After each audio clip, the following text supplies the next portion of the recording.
রেখে দিব, এটার মধ্যে আপনাদের যাই কিছু করা হবে এই লাগে পরে। এটা আপনি Dakshinbanga city connect, Dakshinbanga city connect, এখানে একটা সিটি কানেক্টিং দিতে হবে। মোট 4টা টার্মিনাল হবে। আমরা রাস্তার জন্য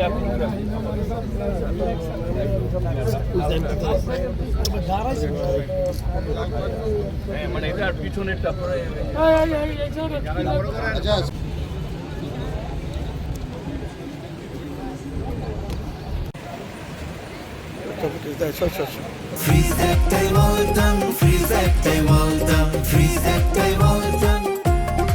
মাননীয় প্রাইম মিনিস্টার যে উদ্যোগ গ্রহণ করেছে সেটাকে বাস্তবায়ন করার জন্যই আজকে এখানে আসা, এবং আমরা আশাবাদী আগামী 4 থেকে 6 মাসের মধ্যেই আমরা এইগুলিকে বাস্তবায়ন করতে পারবো এবং নাগরিক সুবিধাগুলিকেও আমরা সুযোগগুলি তৈরি করে দিতে পারবো। হচ্ছে 4টা বাস টার্মিনাল, ডিপো না, 4টা বাস টার্মিনাল।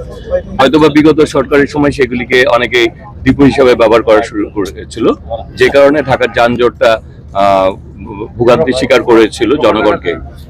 আমাদের 12 ফেব্রুয়ারি আমাদের বর্তমান সম্মানিত মাননীয় প্রাইম মিনিস্টার জনাব তারেক রহমান, তিনি ঢাকাকে যানজট মুক্ত করার জন্য সমন্বিত বিভিন্ন ধরনের উদ্যোগ গ্রহণ করেছেন।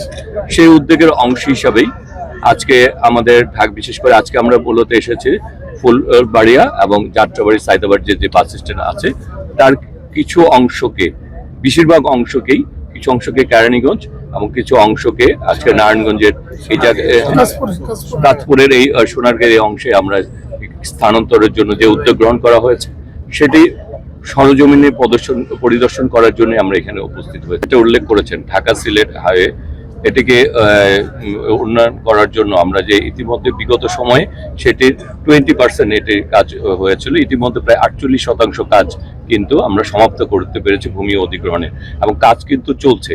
যেসব জায়গায় ভূমি অধিগ্রহণ করা ইতিমধ্যে সম্ভব হয়েছে সেই জায়গায় এবং সেটি বাস্তবায়ন রাস্তার কাজও শুরু হয়ে গিয়েছে।